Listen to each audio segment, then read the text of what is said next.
Hello everyone, let's start the topic that is active and passive voice, and I'm Dr. Pallavi, and we will explore the topic with the definitions and the major rules of active and passive voice. So let's get started.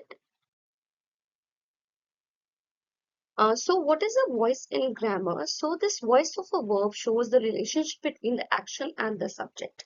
Okay, so two main voices are like active voice and passive voice. What we need to say is that the voice of a verb, जब कोई क्रिया जो है वो ये बताती है कि एक्शन यानी कि कर्ता और जो आपकी क्रिया है यानी कि कर्ता और कर्म के बीच में क्या रिलेशनशिप है, तो इस तरीके से हम अपनी बात को बता सकते हैं। तो हम किसी भी चीज को एक सीधे तौर पर भी कहते हैं और उसे जब हम थर्ड पर्सन को बताते हैं तो हम उसको पैसिव वॉइस में कन्वर्ट कर देते हैं।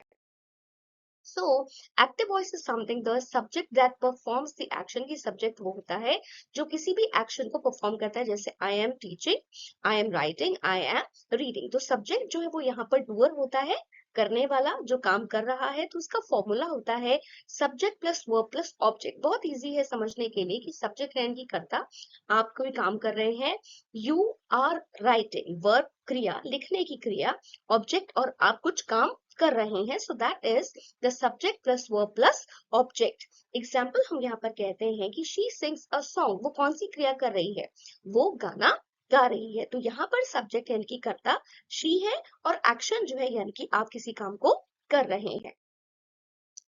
हम बहुत सारे एग्जाम्पल्स को देख सकते हैं। The dog chase the ball, I wrote a letter, he is building a house, they will finish the project tomorrow. ये सभी थिक वॉइस में कहे गए हैं, यानी कि इसमें करने वाला व्यक्ति जो है वो एक ही है। The person is only one, the subject is only one and he is doing the other different works. Passive voice जब होता है, the subject receives the action, जब कोई कर्ता जो है किसी भी क्रिया को रिसीव कर रहा है, वो ले रहा है।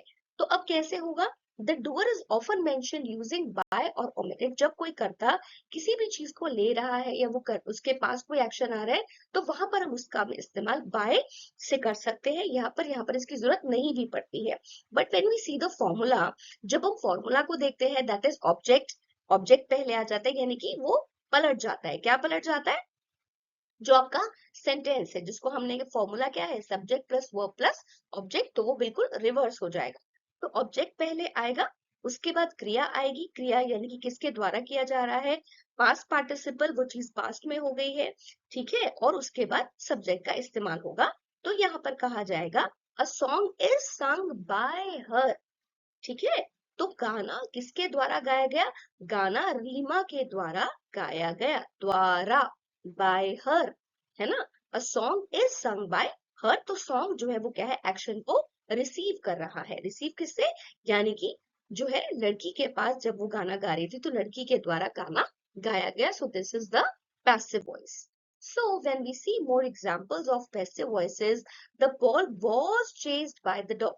हमने पहले सेंटेंस में देखा the dog chase the ball, पहले डॉग जो है वो बॉल के पीछे था, और अब बॉल जो है किसके द्वारा की जा रही थी चेज, यानी कि डॉग के द्वारा। Okay, so the ball was chase by the, again जो नेक्स्ट सेंटेंस है वो आता है a letter was written by me, ठीक है। आई रोट अ लेटर, तो आई रोट अ लेटर का क्या होगा, अ लेटर वॉज, क्योंकि पास्ट की क्रिया थी, वॉज रिटन बाय मी, मेरे द्वारा पत्र लिखा गया था।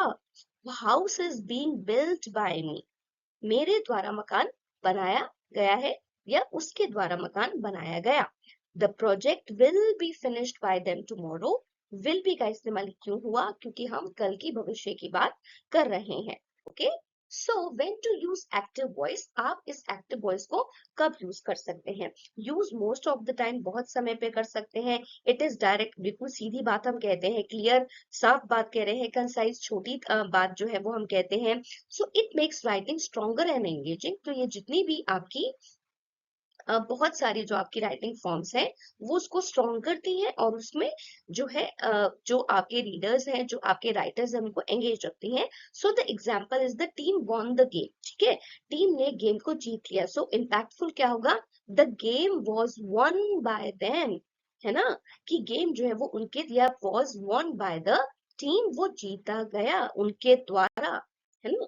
So, when to use passive voice? When the doer is unknown or unimportant, जहां पर doer जो है, जो काम नहीं कर रहा है, या वो unknown है या unimportant है, आप किसी एक्शन को, ऑब्जेक्ट को बता सकते हैं, साइंटिफिक या टेक्निकल राइटिंग हो सकती है। तो इस तरीके से जो है हम पैसिव वॉइस का इस्तेमाल करते हैं जब हम किसी तीसरे व्यक्ति को नहीं जानते हैं, ठीक है। So the experiment was conducted, experiment जो है वो कंडक्ट किया गया, तो हमारा जो क्या था, हमारा सारा फोकस एक्सपेरिमेंट पर था, ना कि किसी और के बाद।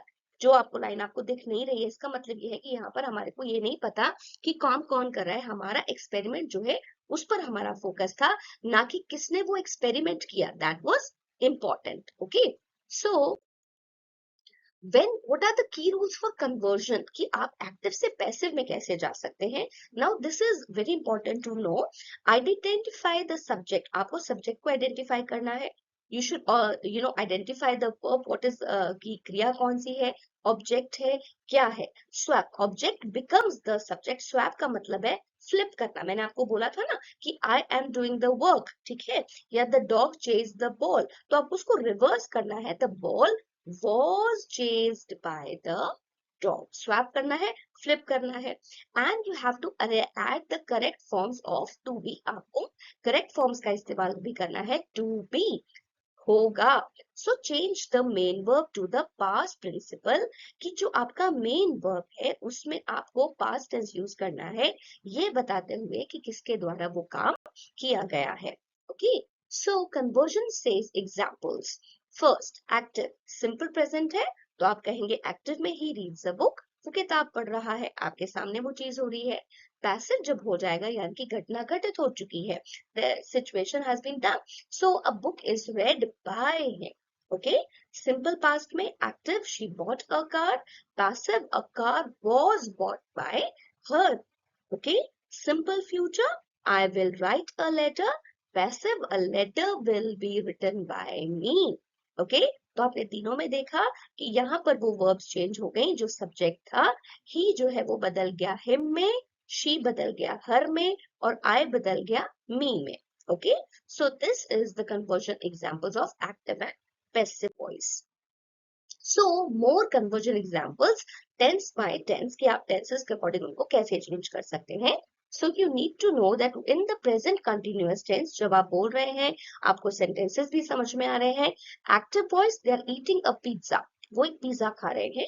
Passive में pizza is being, क्योंकि आप eating को as it is आप नहीं ले सकते, आप वहां पर इसको change करेंगे and you say, जिसको मैंने बोला था ना to be, तो pizza is being eaten by them.